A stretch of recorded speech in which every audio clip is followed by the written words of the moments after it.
This month, our theme is intergalactic. As we celebrate the remarkable women who have graced the screens of science fiction movies, Kelli and I will be shining a spotlight on two iconic female leads in sci-fi, Princess Leia and Ellen Ripley.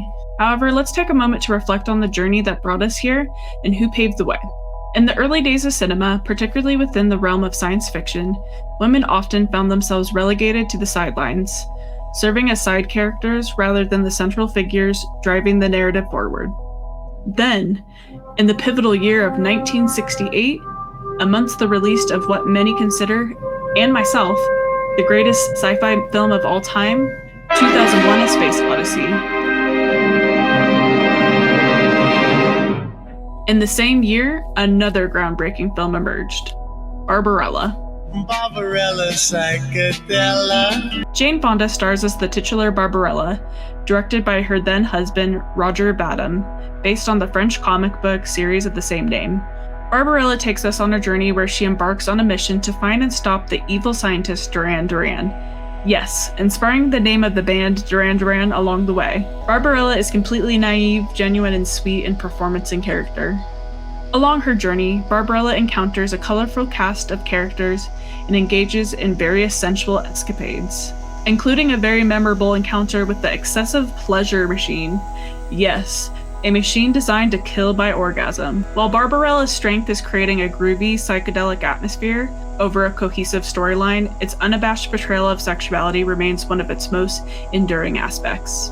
Both celebrated and criticized at the time of its release, the film has since attained cult status, largely due to Fonda's captivating performance and the film's distinct aesthetic.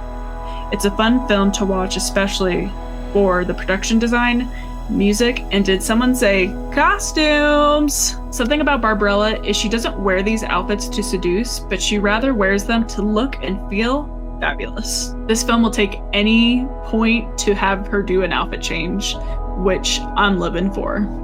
Although Barbarella holds a campy appeal, questions persist regarding the authentic representation of women in sci-fi cinema. Is Barbarella merely a product of male fantasy?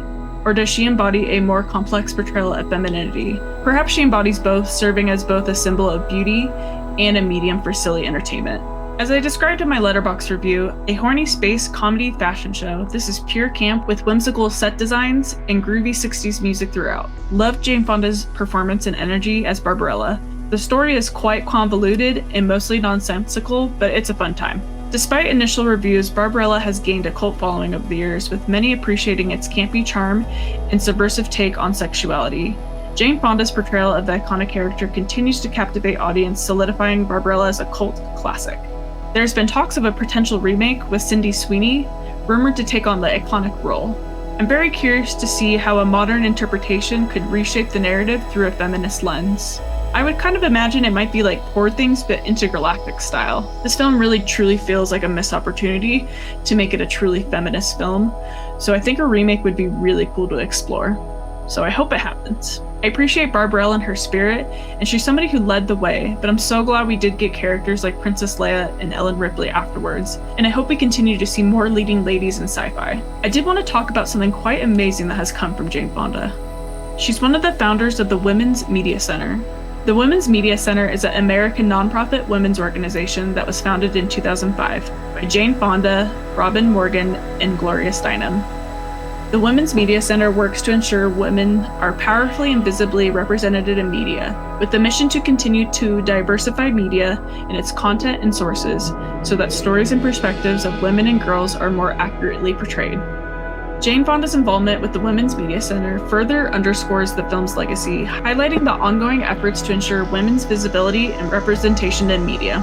I did also want to mention that the Women's Media Center did a 10-year investigation of women in science fiction and superhero film. I'm going to show a few of their findings here, just to highlight how far we do need to go in this genre. I'm also going to link in the description down below the article, because it is a great, fascinating read. As we reflect on Barbarella and its impact, it's evident that while the film may have evoked mixed feelings, Its bold exploration of sexuality remains undeniable. I personally feel a bit mixed on Barbarella. Why me? From its messaging, but it's such a fun time in the spirit of camp. Barbarella has left its lasting impact on popular culture, its bold approach to sexuality that paved the way for future filmmakers to explore similar themes, challenging societal norms, and sparking conversations of sexual liberation. I do recommend watching Barbarella from a film history perspective, or to just shut off your brain and enjoy the campy charm. Whether it's viewed from a historical significance or simply for enjoyment, Barbarella invites audiences to ponder the evolving role of women in sci-fi cinema in the broader cultural landscape. But I did want to leave today's episode with 3 movie recommendations of modern films with female leads in sci-fi films. The films I would recommend to watch, and just go in blindly if you haven't seen them, which is Arrival, Under the Skin, and Annihilation. I continue to look forward to witnessing more diverse and empowering portrayals of women on the silver screen in galaxies both near and far. Have you experienced Barbarella? What are your thoughts on a potential remake?